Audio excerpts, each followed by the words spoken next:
दोस्तों ये जो कबूतर होते हैं ये शांति के प्रतीक माने जाते थे भी और जाते हैं भी।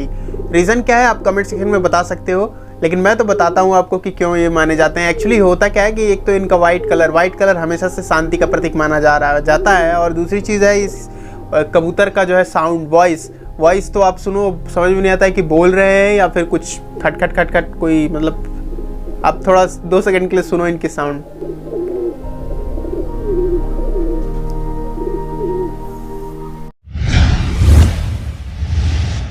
आरकेआर सीरीज की वीडियो में एक बार और आपका तहे दिल से स्वागत है। चलिए आज का टॉपिक है रैम के बारे में, और ये आरकेआर सीरीज की वीडियो है रैपिड नॉलेज राउंड। तो रैपिड में बहुत सारे क्वेश्चन होंगे रैम के ऊपर, लाइक रैम होता क्या है, रैम के टाइप्स कितने होते हैं, कौन सा रैम हम लोग यूज करते हैं, स्मार्टफोन लैपटॉप और कंप्यूटर के रैम क्या सेम होते हैं। इसके अलावा चूंकि आरकेआर सीरीज की वीडियो तो आपको डेफिनेटली एक एडिशनल नॉलेज ही आपको मिलेगा, 2 कदम आगे का ही नॉलेज आपको मिलने वाला है। चलिए शुरू करते हैं विदाउट वेस्टिंग टाइम, टेक की बात टेक्निकल यारी के साथ।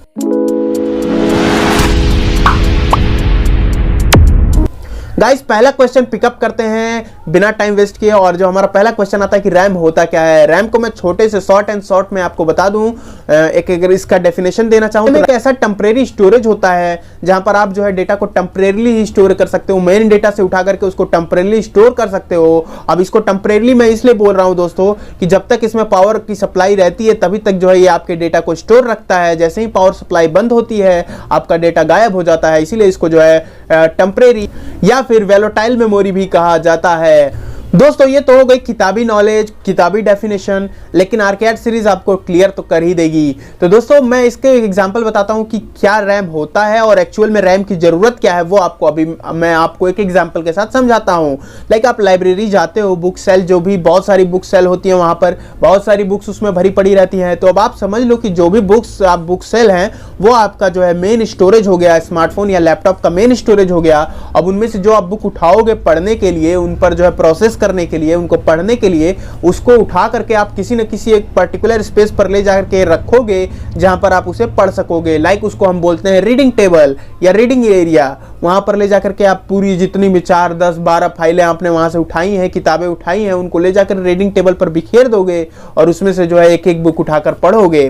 तो एक रीडिंग आपको स्पेस की जरूरत पड़ गई। तो मेन स्टोरेज के अलावा जो एक स्पेशल स्टोरेज है, ये एक जो है हम रैम का काम कर रहा है, रीडिंग स्पेस ही आपका रैम का काम कर रहा है। और ये टेम्परेरी इसलिए होता है कि दोस्तों आप वो बुक जो आपने वहां से उठाई उसे आप वो जो है वहीं पर तो छोड़ नहीं दोगे, उसे वापस ले जाकर मेन स्टोरेज में रख दोगे। तो बस वहीं पर आप समझ लो कि रीडिंग स्पेस जो है वो रैम का काम कर रहा है, और जो आपकी बुक सेल्स हैं वो आपका मेन स्टोरेज होता है।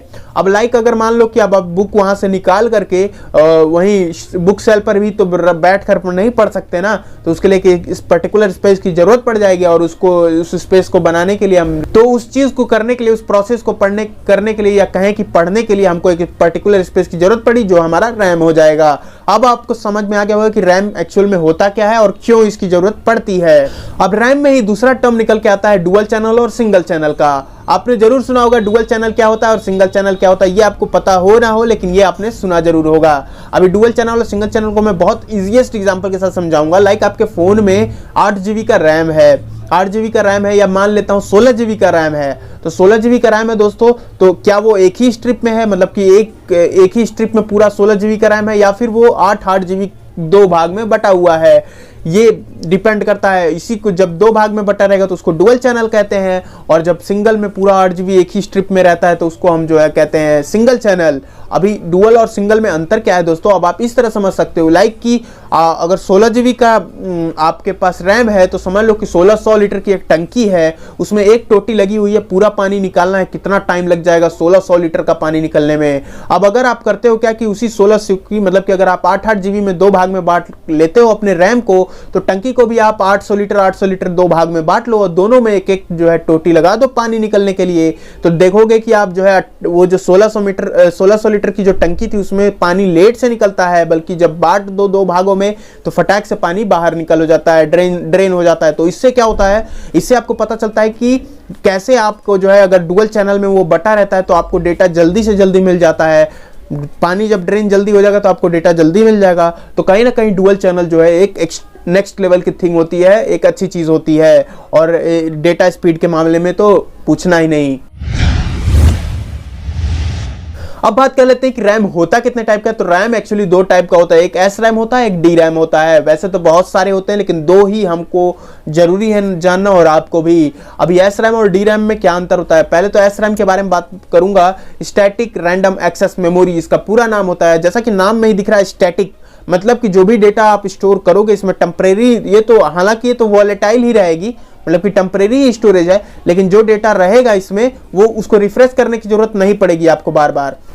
जो डेटा आपने इसमें टेम्परेरी स्टोर किया है रैम में, इस एस रैम में, उसमें जब तक पावर सप्लाई होती रहेगी तब तक वो आपका डेटा इरेज नहीं होने देगा। लाइक दोस्तों, आपके फोन में बहुत सारे एप्लीकेशंस हैं और बहुत सारे एप्लीकेशंस आप रेगुलरली यूज कर रहे हो, 10 खोला 20 खोला, एक लगातार 20-30 एप्लीकेशंस का यूज कर लिया और रिसेंट ऐप में जाके सारे ऐप्स को आपने क्लोज नहीं किया हुआ है, तो आपका रैम कितना भी अच्छा हो, 2 घंटे 1.5 घंटे 3 घंटे बाद आप जब वह रिसेंट ऐप में जा करके आपने जो पहला एप्लीकेशन खोला था उसको आप जब ओपन करोगे तो आप देखोगे वो मेमोरी से गायब हो चुका होता है।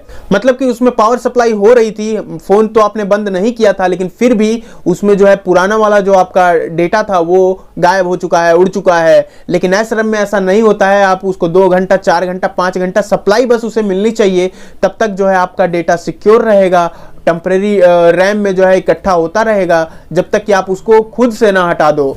तो एस रैम इस तरह से जो है एक नेक्स्ट लेवल का रैम होता है और चूंकि इतने सारी फैसिलिटी आपको प्रोवाइड करता है तो इसमें कुछ चीज़ें होती हैं, लाइक ये बहुत महंगा भी होता है। और दूसरी चीज़ होती है इसमें दोस्तों कि ये इसको थोड़ा पावर की ज़्यादा सप्लाई चाहिए होती है, क्योंकि इसमें ट्रांजिस्टर नहीं लगे होते हैं, ये चिप्स पर बेस्ड होता है और इसमें ट्रांजिस्टर नहीं लगे होते हैं, तो इसको पावर सप्लाई भी आपको ज़्यादा चाहिए होता है।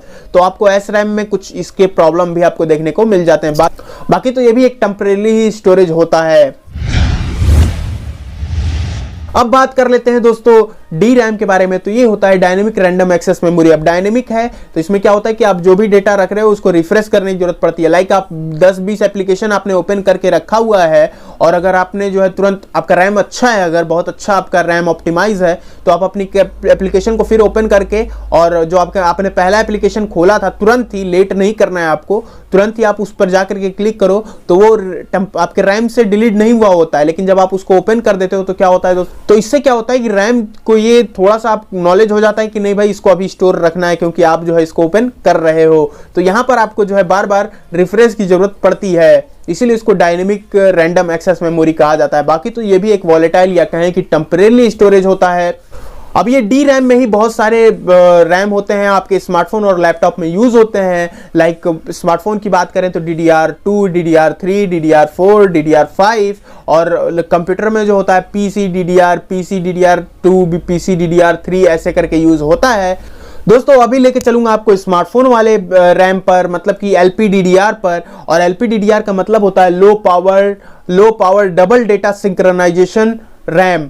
अब ये इसका पूरा नाम होता है LPDDR का। अभी LPDDR2, 3, 4, 5 ये होते हैं। अभी ये एक्चुअली होता क्या है, एक्चुअली ये इनके जनरेशन होते हैं। जितना इसका जनरेशन बढ़ता जाता है इनके ट्रांजिस्टर जो लगे होते हैं बहुत ही छोटे होते जाते हैं, और जब ट्रांजिस्टर छोटे होते हैं तो एक तो इनका प्रोसेस तेज हो जाता है, दूसरा हीटिंग प्रॉब्लम भी कम हो जाती है, तीसरी चीज पावर जो है इनका कंजप्शन कम होता जाता है, तो आपकी बैटरी की लाइफ भी जो है बढ़ जाती है। तो जितना भी आपका रैम का जो जनरेशन आगे बढ़ता जाएगा उसी हिसाब से जो है आपका पावर कंजप्शन जो है बढ़ता घटता जाएगा। इसके अलावा मैंने आपको बताया कि चैनल के बारे में भी आपको बता ही दिया कि सिंगल चैनल और डुअल चैनल क्या होता है। बैटरी कंजप्शन घटता जाएगा तो आपको प्रॉफिट हो जाएगा। बाकी तो मैं बताऊं कि जहां पर DDR3 का जो है टॉप वर्जन खत्म होता है वहां से DDR4 का शुरू होता है। वो अमिताभ बच्चन वाला जो एक नई डायलॉग था कि जहां से हम खड़े होते हैं वहीं से हमारी लाइन शुरू होती है। अब बात करते हैं पीसी वाला दोस्तों, तो उसका बस नॉर्मल सा नाम होता है standard double data synchronization RAM.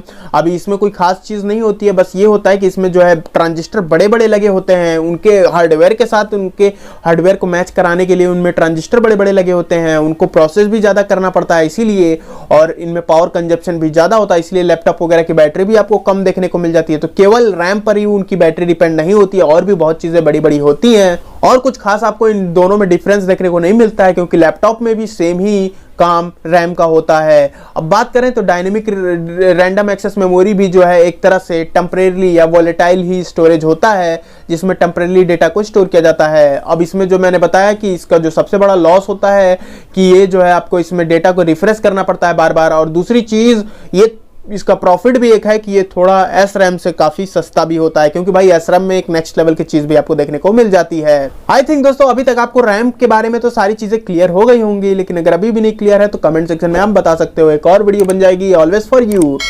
तो वीडियो अच्छी लगी हो तो लाइक करते जरूर चलिएगा। Thanks for watching this video.